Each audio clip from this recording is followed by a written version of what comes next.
Hello, everybody. Welcome to Coffee with a Therapist on this wonderful Thursday. I am definitely having a love-hate relationship with live Facebook right now.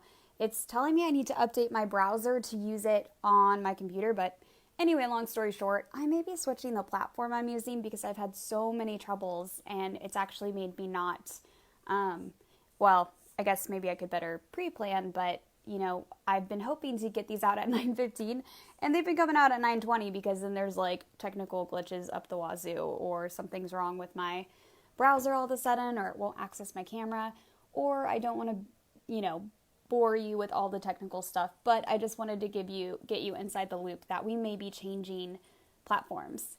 So, to dig into today's meat, I want to talk about what people do to get over a breakup. And first and foremost, I want to say that I have a lot of empathy and my heart is with people if they're struggling with a breakup right now because breakups are hard and they suck. And even if they're good for you, even if you're moving on to bigger and better things or you are in a toxic relationship, change is hard and, we still grieve the parts of a person that were good and that originally bonded us to that person. And so my heart is with you and I have a lot of empathy. And I hope that the first way that you treat yourself as you're trying to quote unquote get over a breakup is with a lot of empathy and grace, that this isn't going to be like a linear thing, that you're not supposed to be over a person in a week. In fact, if someone like shows signs of being completely over a long-term relationship in 1 week, I would consider that a big red flag. And likely they're probably stuffing their emotions and their grief, and they're going to carry the baggage that they haven't dealt with into the next relationship. So I think the biggest thing that you can do for yourself is to have a perception of grace with your grieving process, knowing that will likely be a little messy, that it may take longer than what you hope it will, and to give yourself that time. Now, on a practical standpoint, I also think after the end of a relationship, whether that was a positive or a negative relationship, it's always good to take an inventory of in what ways has my view of the world or of others or of myself changed since this relationship, whether good or bad. And so examples of that would be, some people come out of a relationship and they're just like, man, like all men suck, or all men must cheat, or, women suck, or they might even think something about their own viewpoint of themselves, like, why do I attract these types of people? Or what's wrong with me that people don't love me in ways that are healthy? So again, it's not just the ways that we view other people. And again, if we see other people as untrustworthy or, the world as having no good men, it's also how we see ourselves. And if we have made the relationship hurts and wounds about us. Now, sometimes we can also create positive beliefs from relationships. And if we had a very, what some therapists call a conscious uncoupling, you might have learned from your previous relationship that there are good people in the world, or, that there are good things and there is good, healthy love. And so, if your relationship didn't work out for a reason that didn't have anything to do with that person being unhealthy, then, that shows you, that gives you a tangible experience that there are good people out there. So there can also be positive that comes from a relationship and learning that there are good, wonderful, healthy human beings out there. So after you've asked yourself that question, I want you to get really real, like super real about the ways that you see yourself differently, that you see, people differently, that you see the world differently. And any of those negative viewpoints, I would encourage you to work through before entering another relationship.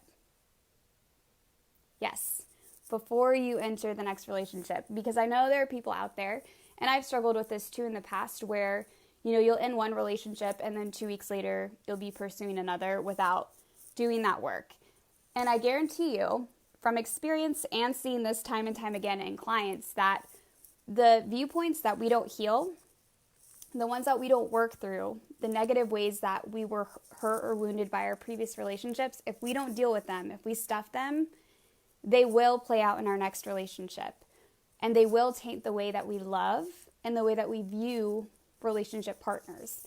And so it is so crucial for our own well-being that we don't repeat past mistakes, but also for the well-being of our partners and being kind to them, being kind to our future partners, saying, I'm going to do the work I need to do so that when I come in and I'm ready for my next relationship, that I will bring healthy love that isn't tainted by my previous relationship wounds. It is the most loving thing we can do for our future partner. So, again, I would encourage you to not enter into a relationship until you really address those issues. If you are struggling to address those issues on your own, this is where a therapist may come in. Again, I'm a therapist, so I'm going to biasly be like, therapy's awesome because I see that work and the magic of healing every single day.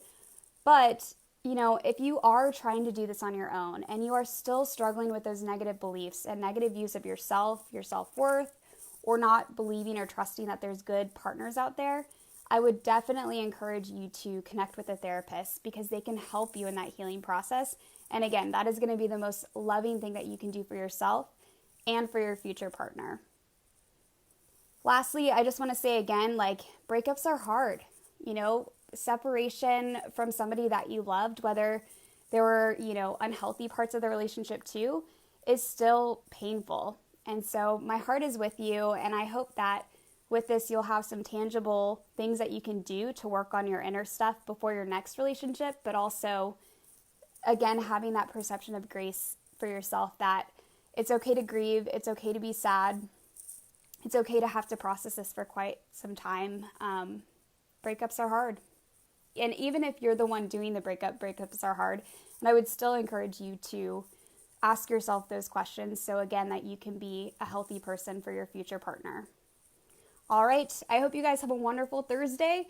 It's almost Friday and we made it through this week. It's finally, sunshine here in Wichita, so I'm grateful for that. And I will catch you guys tomorrow.